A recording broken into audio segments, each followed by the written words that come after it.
And that brings us to one of our most popular segments. We do our research. As you learned in season 1, not only do we just bring you the show, it's not like we take people's information and just read it to you guys. No, we're doing our own research. And again, they say you have to quote 2 sources for it really to be a story. Well, here are your 2 right here. So Dave, tell us what you found this week. Wow, that long Tropic ass Thunder. Intro, and then as soon as I go to take a sip of the Coke, Dave.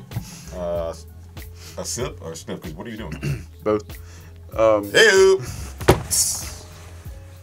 Yeah, so this is just pretty much to get you into the headspace of when the film was released, what came out around that time, what they were working with to make it, and what the general reception was. So the release date was August 13th, 2008 in the U.S. Other films that came out around this time were Pineapple Express.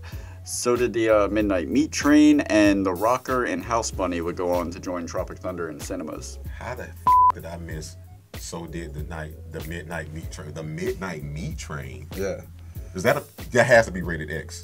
I think it's a hard R. Okay.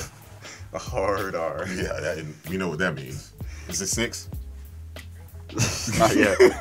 Actually, there's the 6 rules out the window on MLK Day. Oh, thank you. We would be remiss. There we go. Hey, oh, you. You knew I was gonna say. Okay, go ahead. Yeah.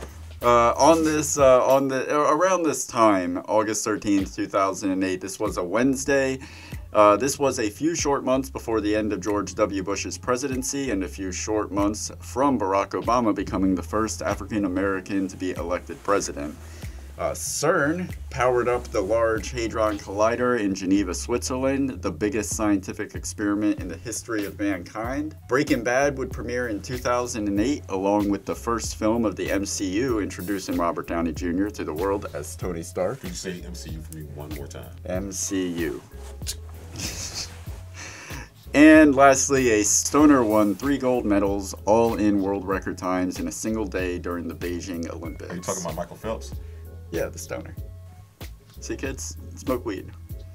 You can go on to win the Olympics. Or if you don't inhale, become the president. That's true. All right. He inhaled. Yeah, he did. With a budget of $92 million, Tropic Thunder brought back almost $26 million in its opening weekend with a worldwide gross to this date of nearly $200 million. It runs at 1 hour and 47 minutes, or just over 2 hours if you're watching the director's cut. It's the most famous, underrated film of all time.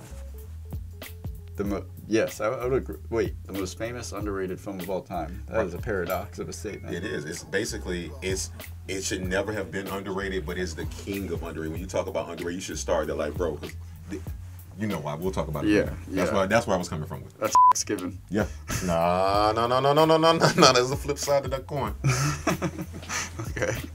Lastly, it was filmed in California as well as Hawaii, where Ben Stiller has a residence from July to December of 2007.